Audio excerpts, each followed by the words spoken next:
Hello everyone. तो आज हम 6 क्लास साइंस का जो चैप्टर नंबर 3 है, तंतु और वस्त्र तक, आज हम इसको पढ़ेंगे। अगर आपने अभी तक जो चैप्टर नंबर 2 और चैप्टर नंबर 1 कराए हैं, अगर आपने अभी तक वो नहीं देखे हैं तो आप जाकर उनको देखिए पहले। ठीक है, आज के इस चैप्टर को देखते हैं हम। इसमें क्या है कि रेशा और तंतु आखिर हम किसको कहते हैं।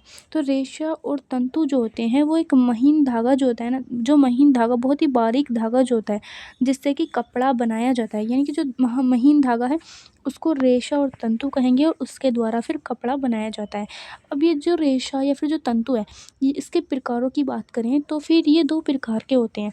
एक होता है प्राकृतिक रेशा, दूसरा होता है संश्लेषित रेशा।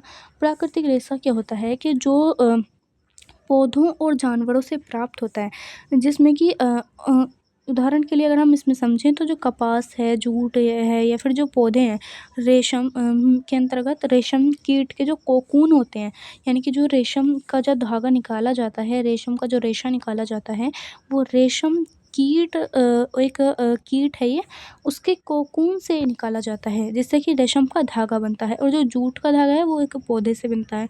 इसके अलावा जो ऊन का जो धागा होता है वो भेड़, बकरी, खरगोश या जो ऊँट होते हैं उनके जो खाल होती है ना, उनसे बनाया जाता है। इसके अलावा यानी कि ये सारी जो चीज़ें हैं जो हमें पौधों से और जानवरों से प्राप्त हो रही हैं, वो हम प्राकृतिक रेशा कहेंगे।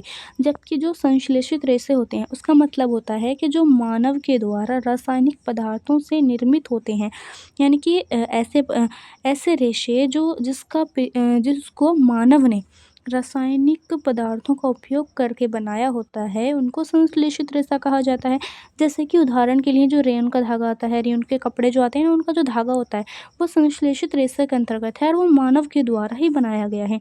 उसमें और एक जो नायलॉन का कपड़ा आता है, उसका जो धागा होता है वो, और पॉलिस्टर का धागा, यानी कि ये सारे जो इसके उदाहरण हैं। इसके अलावा जो प्राकृतिक रेशे होते हैं, प्राकृतिक रेशे की विविधता जो है वो 2 स्रोतों से हमें प्राप्त होती है। प्राकृतिक रेशे में भी, है ना, जो प्राकृतिक रेशे हैं उसमें 2 तरीके से प्राप्त होती है। एक तो पादप रेशे से और दूसरी होती है जंतु रेशे से। जैसे कि हम जानते हैं जो पादप रेशा होता है उसमें पौधों से जो प्राप्त रेशा होता है उसमें हमें कपास से, जूट से ये प्राप्त होती है, यानी कि इसका उदाहरण है। इसके अलावा जो जंतु रेशा होता है उसमें पशुओं से प्राप्त रेशा होता है, जिसमें कि उदाहरण के लिए ऊन आती है, यानी कि ऊन जो है वो हमें जंतु से प्राप्त हो रही है, जिसमें कि भेड़, बकरी वगैरह का हम इस्तेमाल करते हैं, यानी कि ये इसका उदाहरण है। इसके अलावा जो पादप रेशा होता है, यानी कि अगर हम इसको देखें, अब हम इसको पादप रेशे को और जंतु रेशे को, अब हम इसको अलग अलग यहाँ पर देखते हैं।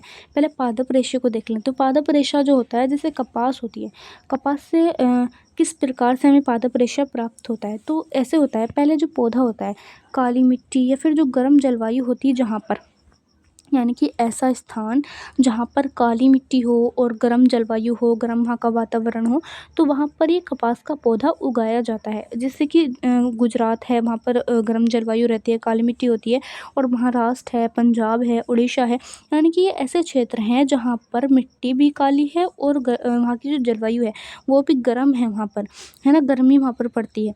तो ये वो स्थान है। इसके अलावा अगर हम इसकी प्रक्रिया को देखें, यानी कि जब इन क्षेत्रों में इस पौधे को जब बो दिया जाता है, इसको उगाया जाता है, फिर उसके बाद कपास का फल प्राप्त होता है, जिसको कि बीजकोष या फिर कॉटन का बॉल्स कहते हैं। यानी कि बीजकोष जिसको कहा जाता है, उससे बीजकोष अलग किए जाते हैं और उस हाथ से वो तोड़ा जाता है, यानी कि जो बीजकोष होते हैं उसके पेड़ पे से, कपास के पेड़ से उस बीजकोष को या फिर जो कॉटन बॉल्स जिनको बोलते हैं ना, उनको वहाँ से तोड़ लिया जाता है हाथ से। फिर उसके बाद उसकी ओटाई होती है, यानी कि रेशे को, उस वाले रेशे को जो भी तोड़ा होता है पेड़ से, उसको फिर कंघी से रेशे को कंघी करके उसको बीज अलग कर दिए जाते हैं। जिससे क्या होता है कि सिर्फ़ जो धागा है, यानी कि जो ओटाई करके जो मुलायम सा जो निकलता है ना रेशा, वो बच जाता है बस। फिर उसको कताई की जाती है और फिर उससे जो है हमें पूरा जो धागा है, यानी कि जैसे हम कपड़े में जो धागा देखते हैं वो धागा हमें प्राप्त हो जाता है। अब हम देखें जूट से कैसे प्राप्त होता है, यानी कि जूट भी पादप रेशे में ही आता है और कपास भी। तो जूट से कैसे प्राप्त होता है, तो जूट का जो उपयोग है वो बैग, रस्सी, चटाई, खाने बनाने में ऐसे किया जाता है। यानी कि जितने भी बैग आते हैं जूट के, रस्सी आती हैं, चटाई आती हैं, इन सब का हम उपयोग इसमें देखते हैं। अब ये कैसे होता है, ये जो जूट होता है उसकी खेती की जाती है, वो भी वर्षा ऋतु में। अब ये जो जूट की खेती होती है वो जो पश्चिम बंगाल है, पश्चिम बंगाल में, बिहार में, असम में इसकी जूट की खेती की जाती है। फिर उसके बाद जब इसकी खेती की जाती है तो इसमें प्रक्रिया क्या होती है कि पौधा फूलने पर, यानी कि जो वो पौधा होता है, पौधा लगाया जाता है, फिर वो जब वो फूल जाता है फिर उस पर कटाई की जाती है उसकी, यानी कि उसको काट लिया जाता है। काटने के बाद उसके जो तने होते हैं, तने को पानी में डुबो दिया जाता है और कुछ दिन के लिए, है ना। उसको डुबोने के बाद फिर उसको सड़ाया जाता है, उस पर जो मिट्टी वगैरह से डाल करके उसको सड़ा देते हैं और उसको हाथों से फिर रेशे उसके अलग करते हैं, यानी कि वो जो तना होगा उसमें से जो ऊपर ऊपर का खोल होगा उसको अलग कर लेंगे और उसका जो रेशा होगा उसको अलग कर लेंगे। इस पूरी प्रक्रिया को स्ट्रिपिंग कहा जाता है। फिर उसके बाद क्या होता है, इसको धारीदार रेशा धूप में इसको सुखाया जाता है, यानी कि जो धारीदार रेशा उसमें से प्राप्त हुआ होता है उसके बीच में से तने के, उसको फिर निकाल करके धोने के बाद उसको धारीदार रेशे को धूप में उसको सुखा लिया जाता है। सुखाने के बाद जो है वहाँ से हमें रेशा प्राप्त हो जाता है, यानी कि इस तरह से काफ़ी ज़्यादा मेहनत के बाद जो है हमें रेशा पादप से प्राप्त होता है। इसके अलावा जो जंतु रेशा होता है, जंतु रेशा कैसे प्राप्त होता है, तो हमें ये ऊन जो होती है, यानी कि जो ऊन होती है उसको हम जंतु रेशा कहा जाता है, यानी कि वो जंतु से प्राप्त होता है जिसमें से कि मुख्यतः भेड़ से प्राप्त किया जाता है, हालांकि बकरी या फिर खरगोश से भी प्राप्त किया जाता है। अब इसमें कैसे प्राप्त करते हैं, प्रक्रिया को समझें तो जो भेड़ होती है उसकी जो ऊपर की त्वचा होती है, यानी खाल जो होती है, उससे ऊन सहित पतली परत उसकी हटा ली जाती है, यानी कि ऊन सहित उसकी जो ऊपर की त्वचा होती है ना उसको हटा लिया जाता है। हटाने के बाद फिर क्योंकि उसकी जो खाल होती है काफ़ी ज़्यादा मतलब गंदी सी रहती है, तो फिर उसको साफ़ किया जाता है, उसको धोया जाता है, फिर उसको सुखाया जाता है, फिर उसके रोलर से उसको गुजारा हो जाता है, यानी कि जो एक रोल होता है ना, मशीन जैसी होती है, तो उससे उसको गुजारा जाता है जिसको कि कार्डिंग प्रक्रिया बोलते हैं, ठीक है। फिर उसके बाद उसकी कताई करी जाती है, फिर उसके बाद कताई करने के बाद इकट्ठा करके, यानी कि जितनी भी जो प्राप्त हुआ होता है उसको इकट्ठा करके लंबी रस्सी में उसको बांध दिया जाता है। फिर उसके बाद मोड़ कर जो है उसको मोड़ दिया जाता है और मोड़ करके सूत बनाना, उससे इस तरह की जो प्रक्रिया, यानी कि उससे फिर सूत बना लिया जाता है, सूत का धागा इस तरह से। तो इस तरीके से इससे ऊन से हमें धागा जो है वो प्राप्त होता है, रेशा हमें प्राप्त होता है। इसके अलावा जो दूसरी प्रक्रिया होती है वो रेशम की होती है, यानी कि एक तो हमें यहाँ से ऊन प्राप्त होगा जंतुओं से, दूसरा रेशम हमें ऊन जंतुओं से प्राप्त होगा।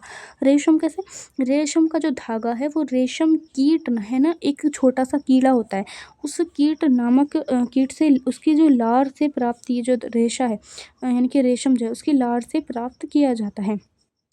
इसके अलावा सूती धागे की कताई कैसे होती है, तो जो सूती धागा होता है उसमें रेशा होता है, यानी कि उस रेशे से फिर धागा बनाया जाता है और फिर उस धागे से जो है वहाँ पर उससे कपड़ा बनाया जाता है। कैसे होती है उसकी कताई, तो इस कताई में कच्चे रेशेदार पदार्थों से धागे बनाना इसमें होता है, यानी कि जो रेशा होता है उसको घुमा घुमा करके उस जो पदार्थ है उससे धागा बनाया जाता है। फिर उसके बाद उसकी बुनाई की जाती है।